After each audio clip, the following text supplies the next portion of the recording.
let's go and talk to our next guest. We've sort of followed Miles.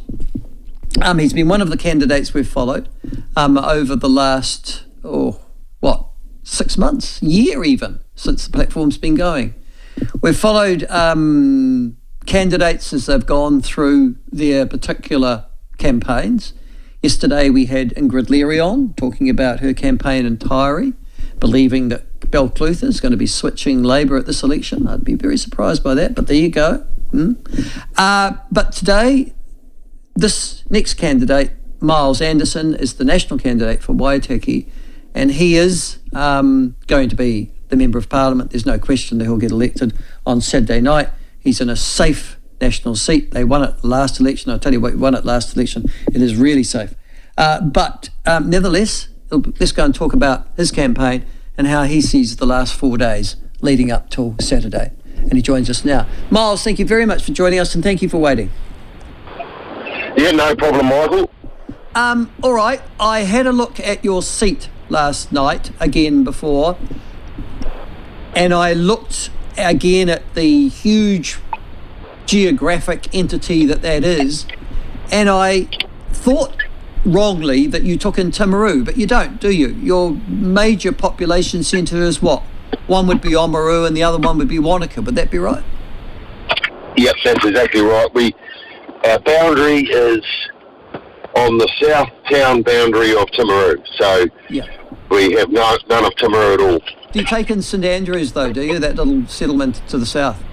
Yes, yep, so just the town boundary of Timaru is the top end of the Waitaki electorate, so as you drive out of Timaru, you're in the Waitaki electorate. And then you swing around Timaru, head north and take in Geraldine and Fairley, do you? Yes, yep.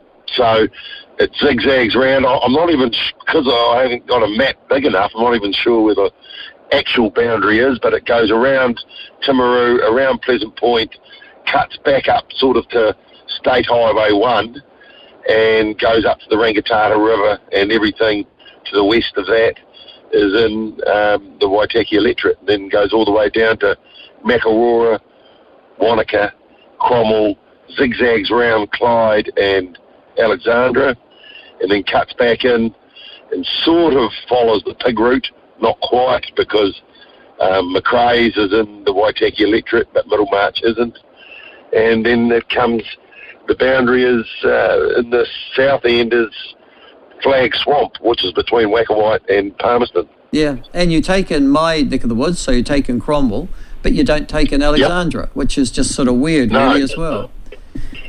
Yeah, and that's just the way the Electoral Commission's done things, I guess I sympathise with them, because you're trying to create an electorate of, 55,000 people when 55,000 people don't live in convenient places in the South Island, and there's a lot of small towns. Nevertheless, you are going to be a Member of Parliament on Saturday. That's as sure as eggs. The only question is how many of you new MPs will there be?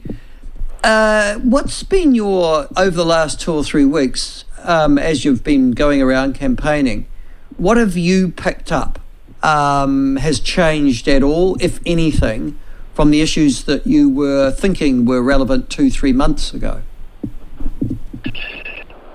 Still, cost of living is still by and far the largest concern for all the voters.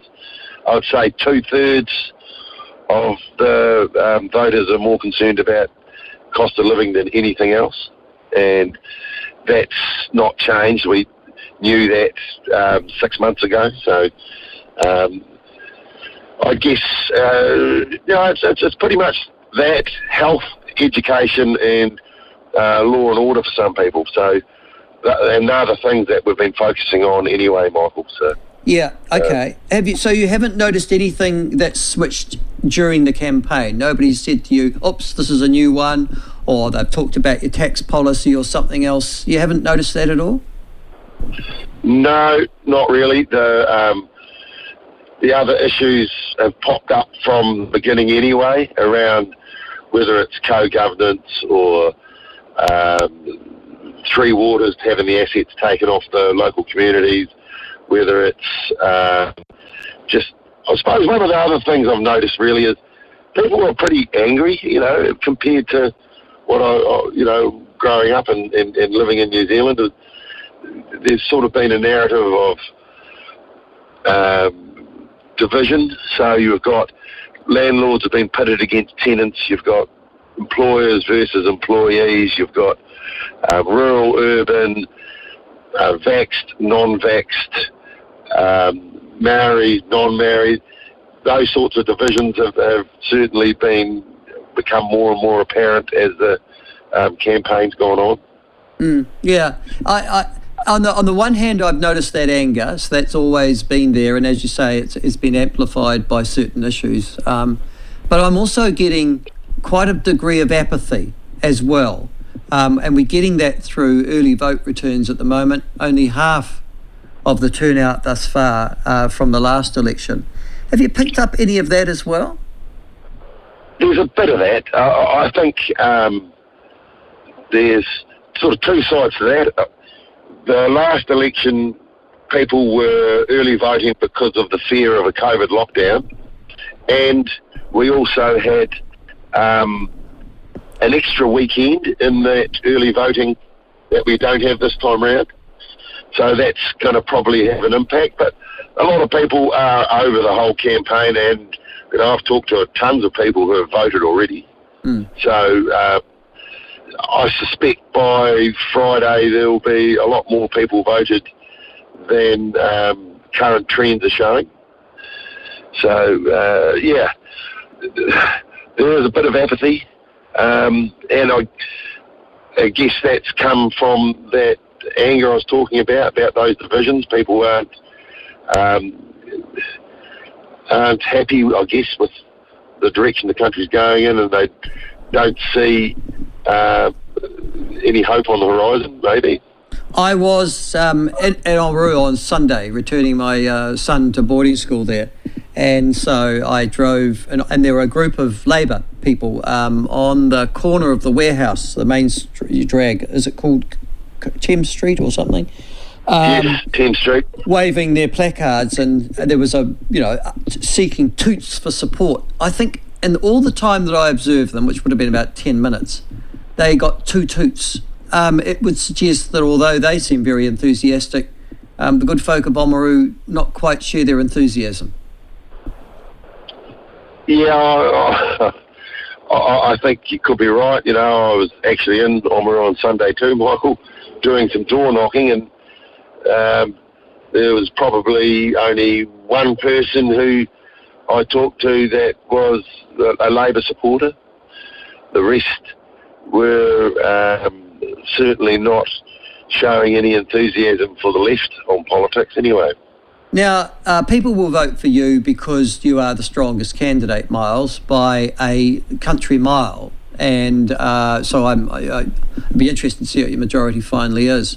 10, 12, 14,000, it'll be pretty close to that at the end. But I'm interested... God, I hope you're right, Michael. Oh, no. Well, listen, we'll talk next week, and I'm sure that you'll be saying to me, oh my God, you're right. But no, the other thing I wanted to talk to you about was the party vote. Now, the question is, I'm a centre-right voter, for example, so I've got 3 choices if I want to make my vote count, obviously. ACT, National, and now New Zealand First as well, because everybody shows that they're going to be obviously in Parliament again based upon the polling results. We know what your leader's been saying in terms of, Winston Peters would prefer not to have them in a coalition, but if we have to, we will, sort of thing. You personally, in your relationship with your New Zealand First candidates and the teams that are there, how's that gone? Good. Look, so I've had a lot to do with, for example, Mark Patterson, who's the NZ First candidate in the Tyree electorate. And so my relationship with him is good and always has been. The NZ First candidate in the Waitaki, we've only seen him once at a Meet the Candidates thing, so I hardly know him. But I tend to.